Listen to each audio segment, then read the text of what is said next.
Hello. हाय दोस्तों, कैसे हो आप लोग। आशा करता हूँ अच्छे होंगे। आप सबका स्वागत है हमारे यूट्यूब चैनल वे अचीवर्स में। ठीक है, जैसे कि हमने आपके हमारे वादे के अनुसार हमने मध्य प्रदेश पटवारी की स्पेशल क्लासेस शुरू की थी, जिसमें हम पढ़ रहे थे कंप्यूटर का सामान्य परिचय। कंप्यूटर का सामान्य परिचय में तकरीबन हमारी दो से तीन क्लास हो चुकी है। तो आगे हम कंप्यूटर के क्लास में हम पढ़ेंगे कंप्यूटर की कार्य पद्धति, मतलब principle of computer, principle of computing. किस प्रकार कंप्यूटर वर्क करता है, किस प्रकार कंप्यूटर पे इंस्ट्रक्शन देके उसको प्रोसेस करता है, ये सब हम इस लेक्चर में, इस क्लास में देखेंगे। ठीक है, अभी जैसे मैंने डायग्राम बनाया होगा, फ्लो चार्ट दिख रहा होगा आपको। तो इस फ्लो चार्ट में जो जो भी यूनिट्स यहाँ लगी है वह सब के बारे में, उस सब के बारे में हम छोटी छोटी जानकारी हम यहाँ पढ़ेंगे। ठीक है, बोला जाए तो मेनली कंप्यूटर सीपीयू के द्वारा वर्क होता है। किसके द्वारा? सीपीयू के द्वारा वर्क होता है। पर अब सीपीयू के अंदर क्या क्या है हम ये भी जान लेंगे कि सीपीयू के अंदर या इनपुट के द्वारा हम कंप्यूटर को कोई प्रोसेस देते हैं, कोई इंस्ट्रक्शंस देते हैं, तो वो प्रोसेस करके, कंट्रोल करके वो किस प्रकार से हमें आउटपुट प्रदान करता है। ठीक है, तो मेनली हम पढ़ते हैं कि कंप्यूटर पर कार्य करने के लिए हमें दो चीजों की आवश्यकता होती है। सबसे पहले हार्डवेयर, मैंने पिछले लेक्चर में भी इसके बारे में बताया, और उसके बाद सॉफ्टवेयर। ठीक है, सॉफ्टवेयर के बारे में हम जान गए। हार्डवेयर क्या होता है कि ऐसे यंत्र, ऐसे मशीन यंत्र जिसे हम छू सकते हैं, पहली बात तो। ठीक है, और उसके बाद उसके द्वारा हम कंप्यूटर में इनपुट या इंस्ट्रक्शंस प्रदान करते हैं। ठीक है, जैसे कीबोर्ड हो गया, माउस हो गया। ऐसे जरूरी नहीं है कि हम एक कीबोर्ड उसमें प्रदान करें, हम आउटपुट ले भी सकते हैं। ऐसे भी यंत्र हार्डवेयर में आते हैं। ठीक है, समझ में आ रहा है? मतलब इंस्ट्रक्शंस को फॉलो करना, लेना या देना हार्डवेयर के द्वारा होता है। और सॉफ्टवेयर क्या होता है? सॉफ्टवेयर मैंने आपको पिछले लेक्चर में बताया कि सॉफ्टवेयर होता क्या है। सॉफ्टवेयर एक ऐसा एक इंस्ट्रक्शंस प्रोग्राम का समूह होता है। क्या होता है? सॉफ्टवेयर प्रोग्राम का समूह, प्रोग्रामों का समूह को हम सॉफ्टवेयर कहते हैं। तथा इसको दिए गए इंस्ट्रक्शंस को यह कंप्यूटर के अंदर प्रोसेस करके, कंट्रोल करके हमें आउटपुट प्रदान करता है। ठीक है, समझ में आ गया? उसके बाद हम पढ़ेंगे principle of computer, computer working process पढ़ेंगे। ठीक है, सबसे पहले हम पढ़ते हैं इनपुट यूनिट क्या होती है। Input unit number 1। सबसे पहले हम कंप्यूटर की कार्यपद्धति या कंप्यूटर की वर्किंग प्रोसेस में हम सबसे पहले पढ़ेंगे इनपुट यूनिट। ठीक है, तो इनपुट यूनिट होता क्या है? कृपया आप, मैं जो भी बोल रहा हूं, कृपया आप अपने नोटबुक में नोट करते हुए चलिएगा। इनपुट क्या होता है? सबसे पहले ये जानना जरूरी है कि कंप्यूटर को दिए गए आदेश अनुदेश को इनपुट कहते हैं। कंप्यूटर को दिए गए इंस्ट्रक्शंस को हम इनपुट कहते हैं। किसको दिए गए? कंप्यूटर को दिए गए। क्या दिए गए? इंस्ट्रक्शंस दिए गए। जैसे कि हम माउस के द्वारा कंप्यूटर को इनपुट दे सकते हैं, हम कीबोर्ड के द्वारा कंप्यूटर को इनपुट दे सकते हैं, हम स्कैनर के द्वारा कंप्यूटर को इनपुट दे सकते हैं। आगे समझ में? ठीक है, उसी प्रकार उसके बाद हम देखते हैं स्टोरेज। स्टोरेज क्या होता है?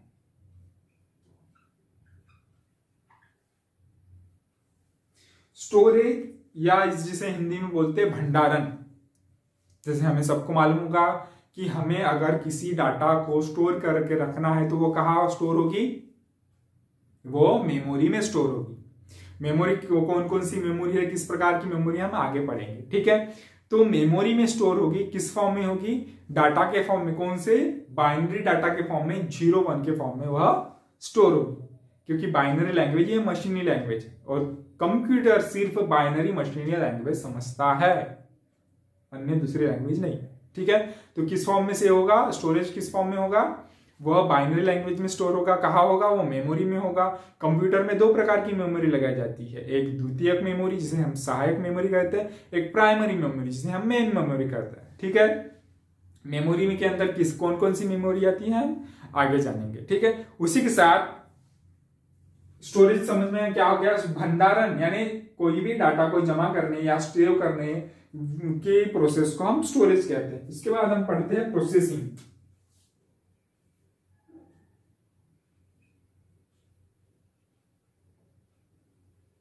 उसके बाद हम पढ़ते हैं प्रोसेसिंग। प्रोसेसिंग क्या होती है?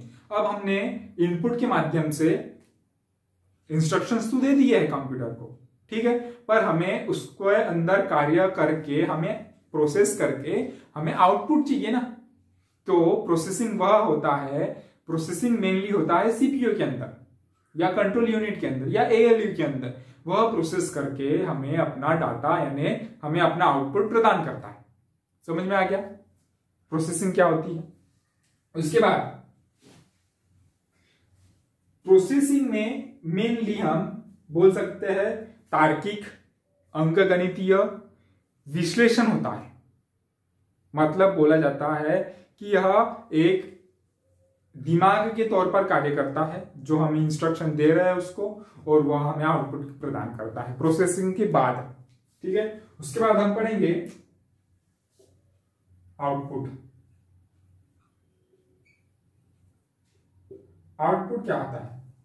आउटपुट देखिए तो आउटपुट मेनली जिस प्रकार से हमने पहले इनपुट दिया, फिर डाटा स्टोर हुआ, फिर डाटा प्रोसेस हुआ, प्रोसेस होने के बाद वह डाटा हमारे परिणाम स्वरूप जब मॉनिटर पर दिखाई देता है या प्रिंटर से बाहर निकलता है, उसको हम आउटपुट कहते हैं। क्या कहते हैं? आउटपुट कहते हैं। मतलब हमारे दिए गए इंस्ट्रक्शंस को सूचना या परिणाम स्वरूप हमें दिखना या देना, जिसे कहते हैं आउटपुट। समझ में आ गया? ठीक है, उसके बाद देखते हैं कंट्रोल।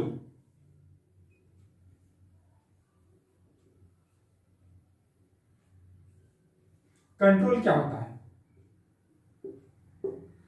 कंट्रोल बोला जाए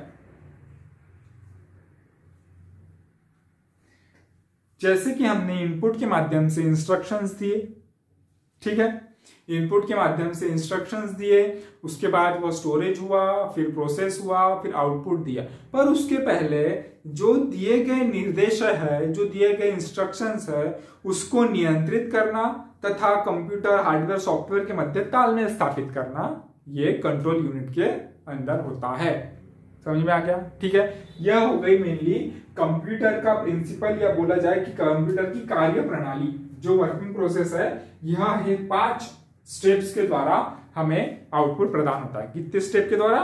5 स्टेप के द्वारा हमें आउटपुट प्रदान होता है। मतलब यह 5 क्रियाएं कंप्यूटर के अंदर होती है, उसके बाद हमें आउटपुट प्रदान होता है। ठीक है, इतना समझ में आ गया। अब देखते हैं मेन कंपोनेंट्स ऑफ कंप्यूटर। अब कंप्यूटर के कौन से कंपोनेंट्स होते हैं? हार्डवेयर की बात कर रहे हैं हम, ना कि सॉफ्टवेयर की बात कर रहे हैं। सॉफ्टवेयर की बात हम बाद में बात करेंगे, अभी हम हार्डवेयर की बात कर रहे हैं सिर्फ। ठीक है, तो जो हम कंपोनेंट्स देखेंगे कंप्यूटर के, वह सबसे पहले देखेंगे हम इनपुट डिवाइस, इनपुट यूनिट। जैसे कि हमने कार्य वर्किंग प्रोसेस में देख लिया इनपुट यूनिट क्या होता है, मैं इसके बारे में आपको बता चुका हूं। और ये क्या है? सबसे पहले कंप्यूटर का कंपोनेंट से मेन, जिससे हम कंप्यूटर के अंदर इंस्ट्रक्शन देते हैं। इतना समझ में आ गया। उसके बाद हम पढ़ेंगे सेकेंड स्टोरेज। इसके बारे में भी हमने जान लिया है, स्टोरेज या मेमोरी। ठीक है, स्टोरेज या मेमोरी। मेमोरी भी 2 प्रकार की होती है। सबसे पहले प्राइमरी मेमोरी, ठीक है, उसके बाद सेकेंडरी मेमोरी। ठीक है, प्राइमरी मेमोरी तथा सेकेंडरी मेमोरी के अंदर भी बहुत सारी मेमोरी आती है, हम इसके बारे में भी आगे पढ़ेंगे। उसके बाद हम इसके बाद पढ़ेंगे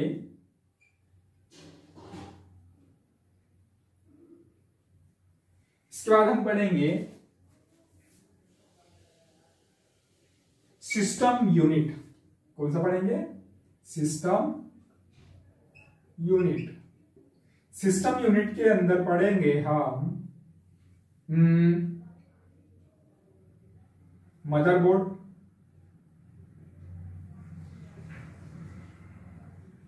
कौन सा पढ़ेंगे? मदरबोर्ड। उसके बाद हम पढ़ेंगे सीपीयू,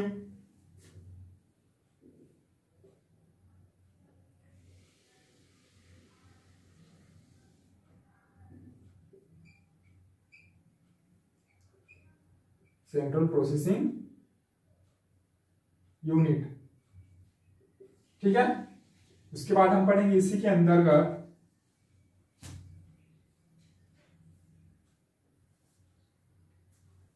जो सिस्टम यूनिट का भाग है मेमोरी, मेन मेमोरी। ठीक है। उसके बाद हम पढ़ेंगे सबसे आखिरी स्टेज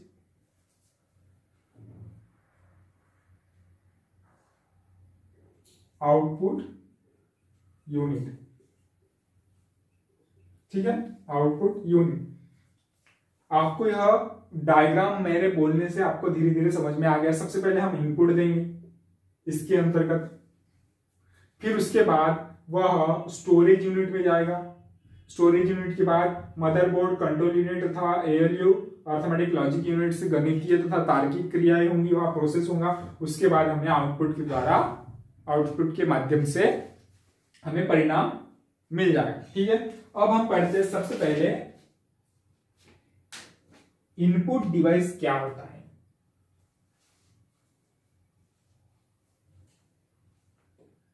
ठीक है।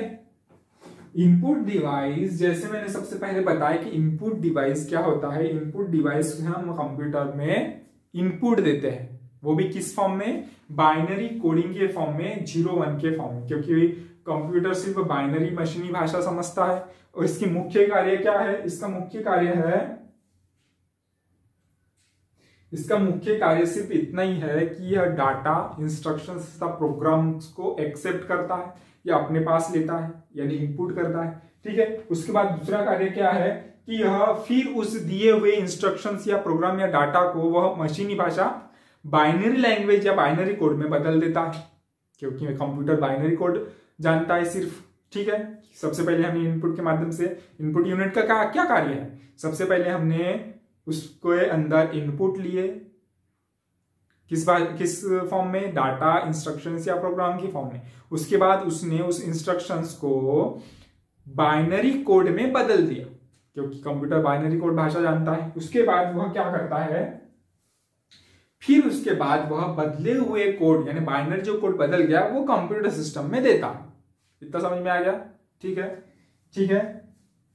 और सभी को पता होगा कि कंप्यूटर इनपुट यूनिट्स मेनली क्या होता है, जैसे कीबोर्ड हो गया, ठीक है, माउस हो गया, यह मेनली कंप्यूटर की इनपुट यूनिट्स है, यानी इनपुट डिवाइसेस है। आपको इनपुट यूनिट समझ में आ गया होगा। उसके बाद हम पढ़ते हैं स्टोरेज मेमोरी। स्टोरेज मेमोरी क्या होती है?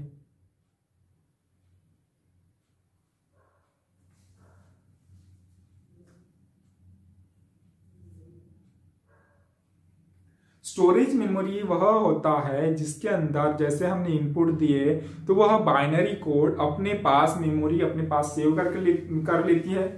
ठीक है। प्रोसेस करने से पहले, यह प्रोसेस करने के पहले का काम है मेमोरी का। मेमोरी क्या करती है? यह डाटा को अपने पास कुछ समय के लिए स्टोर करती है। आगे समझ में? ठीक है। ठीक है।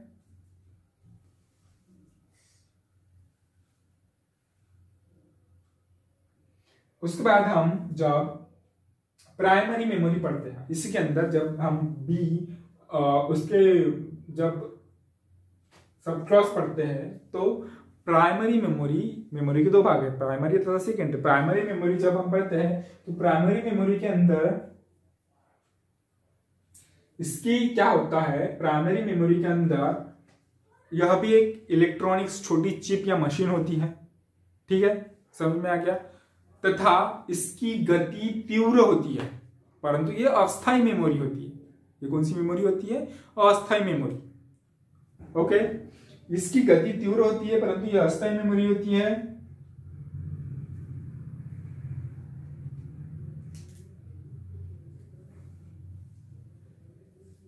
अस्थायी क्यों होती है? क्योंकि क्या होता है, हम जो भी कार्य कर रहे हैं, तात्कालिक कार्य जो भी कर रहे हैं, वो इसमें स्टोर हो जाता है, परंतु कंप्यूटर जैसे ही बंद कर देते हैं तो वो डाटा पूरा मिट जाता है, इसलिए इसको अस्थायी मेमोरी कहते हैं। पर यह कंप्यूटर की मुख्य मेमोरी भी है। ठीक है, इसी के अंदर क्या आता है, इसी के अंदर हम पढ़ते हैं रजिस्टर्स। आपने पढ़ा होगा, सुना होगा रजिस्टर्स। उसके बाद हम पढ़ते हैं रैम, इसी के अंदर पढ़ते हैं रैम। ठीक है, रैम के बारे में भी हम अच्छे से जानेंगे। इसी के अंदर हम पढ़ते हैं रोम। ठीक है, और फिर इसी के अंतर्गत हम पढ़ते हैं कैच मेमोरी। यह सब मेमोरी के बारे में हम अच्छे से जान लेंगे। ठीक है, अब सेकेंडरी मेमोरी क्या होता है? सेकेंडरी मेमोरी वह मेमोरी होती है, इसकी गति तीव्र होती तो है, परंतु यह स्थायी मेमोरी है। मतलब यह कंप्यूटर ऑफ होने के बाद भी डाटा अपने पास स्टोर करके रख सकती है। आगे समझ में, कंप्यूटर बंद होने के बाद भी यह डाटा अपने पास स्टोर करके रखती है, इसलिए इसको हम सेकेंडरी मेमोरी, सहायक मेमोरी या परमानेंट मेमोरी या स्थायी मेमोरी भी कहते हैं। इसके अंदर कौन कौन सी मेमोरी आती है? इसके अंतर्गत आपने नाम सुना होगा hard disk,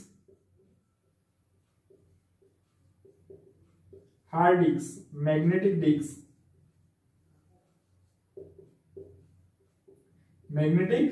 disc, hard disk. ठीक है, इसी के बाद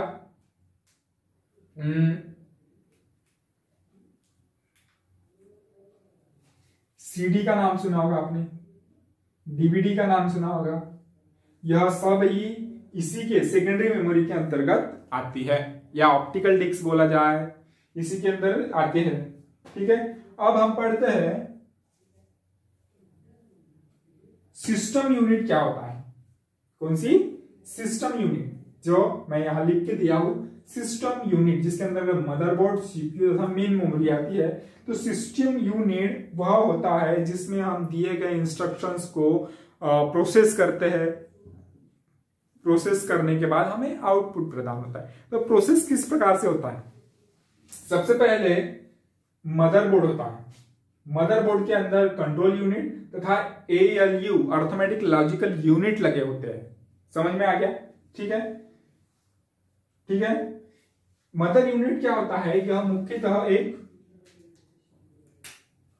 मुख्य सर्किट बोर्ड बोला जाता है। सीपीयू के अंदर मुख्य सर्किट बोर्ड होता है।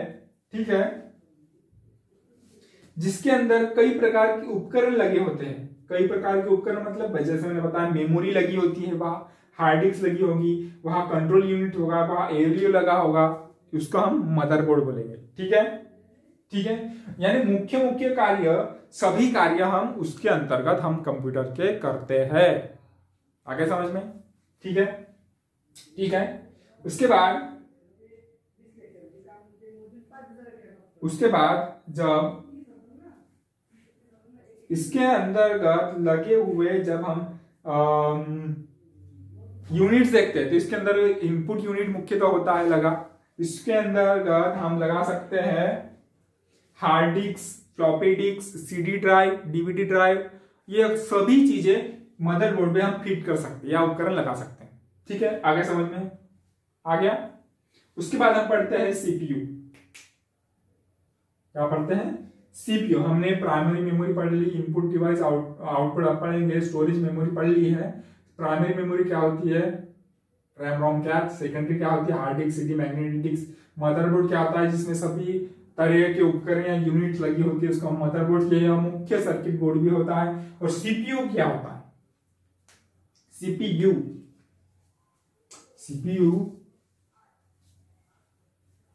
यहां मैं छोटा एक डायग्राम बना दूं, उससे आपको पूरा क्लियर हो जाएगा CPU क्या है। यह समझ लो एक प्रकार का सीपीयू है। ठीक है, अब इसके अंदर क्या होता है, इसके अंतर्गत हमें ये सीपीयू, इसके अंतर्गत हमें कौन कौन से यूनिट्स मिलती है।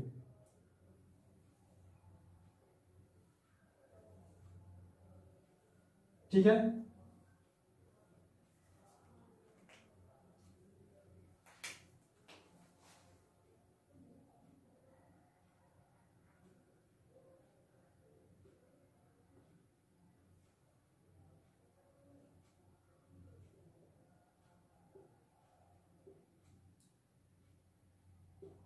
अर्थमेटिक यूनिट, लॉजिक यूनिट तथा यह होता है control unit. Arithmetic unit, logic unit तथा कंट्रोल यूनिट तथा इसी के अंदर होता है रजिस्टर। रजिस्टर मतलब यहां मेमोरी लगी होगी, और रजिस्टर कौन सी मेमोरी है, रजिस्टर यह प्राइमरी मेमोरी है।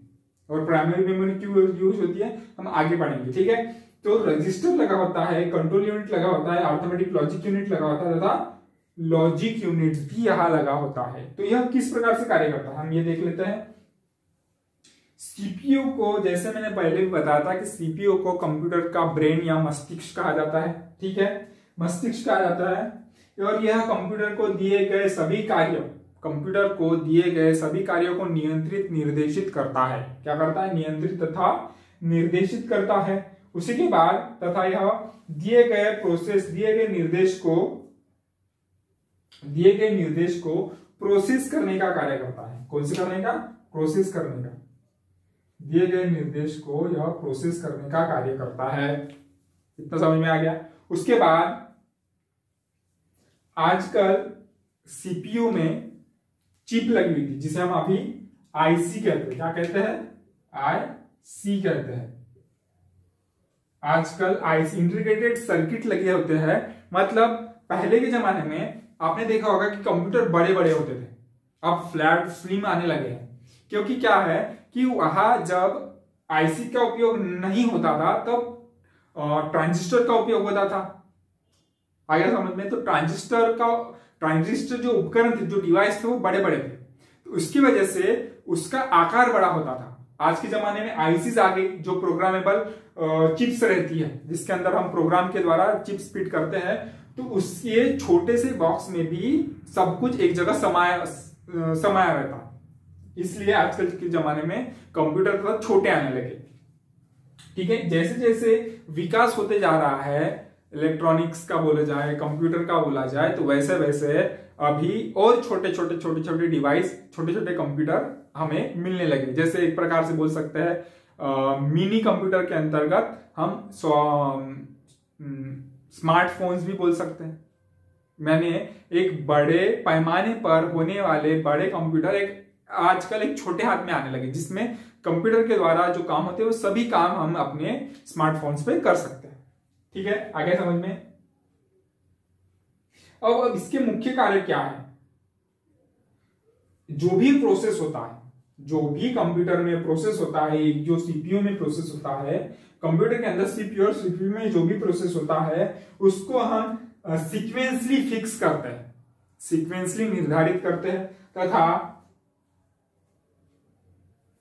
जो भी यहां इंस्ट्रक्शंस दिए जाते हैं, उसके पहले बताया था मैंने, जो भी इंस्ट्रक्शन दिए जाते हैं उसको हम निर्देशित तथा कंट्रोल करते हैं।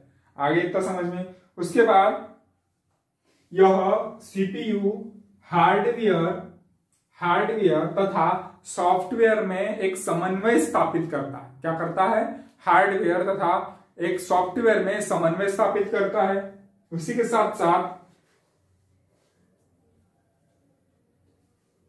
जो इनपुट डाटा देते हैं, जो इनपुट डाटा हम सीपीयू में देते हैं या कंट्रोल यूनिट में देते हैं, वह उसको निर्देशानुसार प्रोसेस करता है। जिस प्रकार से हमने इंस्ट्रक्शंस दिए हैं उसी प्रकार से वह डाटा को प्रोसेस करता है।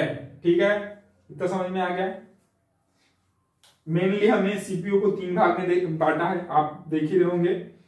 एक कंट्रोल यूनिट, ठीक है, दूसरा अर्थमेटिक यूनिट और लॉजिकल यूनिट, ठीक है, और तीसरा रजिस्टर। इनके काम भी अलग अलग होते हैं। हम ये देख लेते हैं कि इनकी क्या अलग कैसे अलग होते हैं। कंट्रोल यूनिट जब देखते हैं तो कंट्रोल यूनिट का कार्य सिर्फ इतना है कि यह प्रोसेस दिए गए डाटा को यह सिर्फ और सिर्फ कंट्रोल यानी नियंत्रित करता है तथा हार्डवेयर तथा सॉफ्टवेयर के बीच समन्वय स्थापित करता है, कोऑर्डिनेट बैठाता है। कौन? Control unit. ठीक है, ठीक है। उसके बाद ये जो अर्थमेटिक यूनिट है तथा ये जो लॉजिकल यूनिट है, इन दोनों को भी कंट्रोल करने का कार्य कौन करता है? कंट्रोल यूनिट करता है। आगे समझ में? ठीक है। और इनका मुख्य कार्य क्या होता है? कंट्रोल यूनिट का जो रजिस्टर होते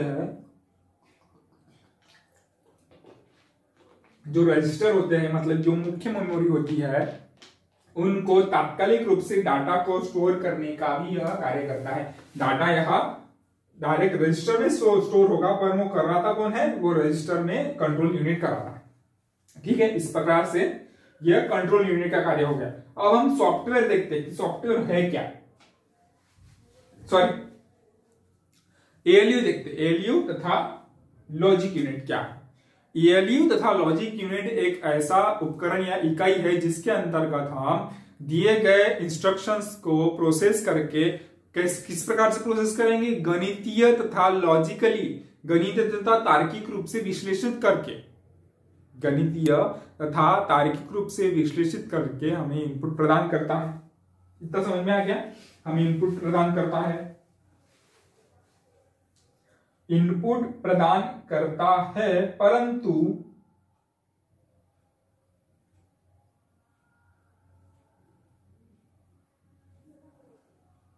इनपुट प्रदान करता है परंतु किस प्रकार से? मैंने तो बता दिया कि गणितीय तथा तार्किक रूप से। अब गणितीय और तार्किक रूप मतलब क्या हो गया?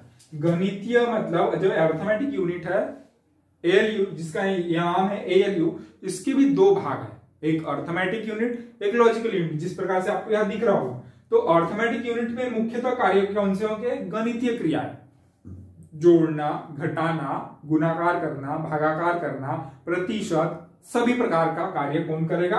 अरिथमेटिक यूनिट में। समझ में आ गया? और तथा लॉजिकल यूनिट में क्या हो गया? तार्किक कार्य। किस प्रकार के कार्य? तार्किक कार्य। कौन से कार्य? मतलब इसके अंतर्गत हम किसी भी फाइल को, डॉक्यूमेंट्स को, वस्तु को, डाटा को, वीडियो को, इमेज को हम छोटा, बड़ा, ठीक है, लंबा, चौड़ा किस प्रकार से कर सकते हैं? हम लॉजिक यूनिट के द्वारा कर सकते हैं। समझ में आ गया? पूरा सीपीयू का वर्णन आपको समझ में आ गया। ठीक है, अब हम आगे बढ़ते हैं। आगे बढ़ेंगे तो आगे बढ़ने से पहले हम जान लेते हैं कि हमारी मेन मेमोरी भी हो गई। मेन मेमोरी मतलब एक रजिस्टर लगा दिए। मेन मेमोरी मतलब मुख्य मेमोरी या प्राइमरी मेमोरी। प्राइमरी मेमोरी के अंतर्गत कौन सी आता है? रजिस्टर आता है, रैम आता है, रोम आता है। क्या चाहता है? किसके अंतर्गत? सीपीयू के अंतर्गत लगे होते हैं। ठीक है, हम यह मेमोरी जब पढ़ेंगे तो और डिटेल से अच्छे से इसके बारे में हम जान लेंगे। फिर हम आगे बढ़ते हैं आउटपुट यूनिट। तो आउटपुट यूनिट क्या होता है?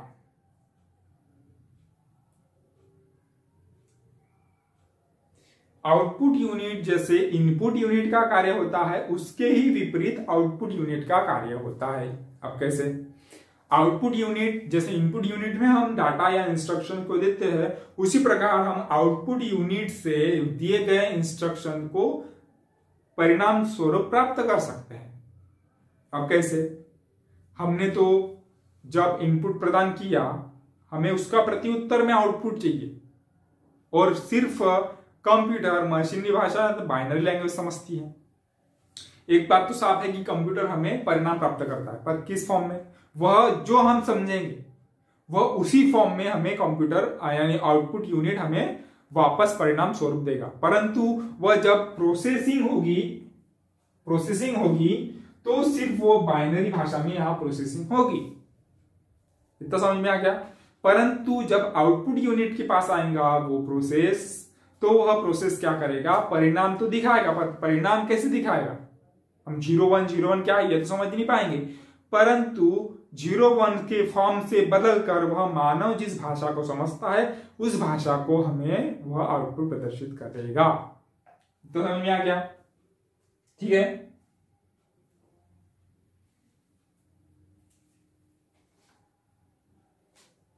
और आखिरी मेन यह काम है, जो परिणाम उसने, जो संकेत उसने, जो कोडिंग उसने जो बदली है बाइनरी भाषा से मानवीय भाषा में बदली है, उसको उपयोग करता यानी यूजर्स को हमें वो परिणाम प्राप्त करेगा। ठीक है, इतना समझ में आ गया? यह पूरा क्या हो गया, कंप्यूटर की कार्य पद्धति, वर्किंग प्रोसेस। मैंने आपको एक एक छोटी से छोटी अच्छी जानकारी सब आपको मैंने दी है। कृपया मैंने जो भी बोला, आज मैंने व्हाइट बोर्ड का ज्यादा उपयोग न करते हुए मैंने ज्यादा समझाने पर फोकस किया, तो कृपया मैंने जो भी बोला है वो आप अपने कॉपी में नोट करते हुए चलिए और ध्यानपूर्वक सुनिए। ठीक है, आज की क्लास हम यही तक रखते हैं और आज कंप्यूटर की कार्य पद्धति खत्म हुई है। हम अगले क्लास में दूसरा विषय, दूसरा टॉपिक पढ़ेंगे। आज तक यही सीमित रखते हैं। ठीक है, और आपसे गुजारिश है कि कृपया ज्यादा से ज्यादा शेयर करें और शेयर करते हुए हमें प्रोत्साहित करें।